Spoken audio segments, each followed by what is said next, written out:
Hello, this is Paul with My Reseller Genie, and I'm going to show you how to edit an inventory item.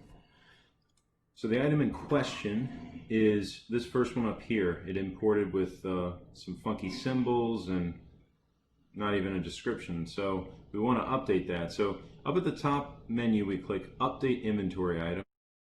What we need to do is select the item in column A, so over here. And this bottom button here, this is select inventory to update. We click on that and it pulls the information into this form. So now we can say, okay, you know what? They're Nike running shoes, size 7, or whatever your naming convention is. And then we're going to keep all these dimensions. We'll add in the brand Nike and our purchase price. Let's say we paid $12 for them.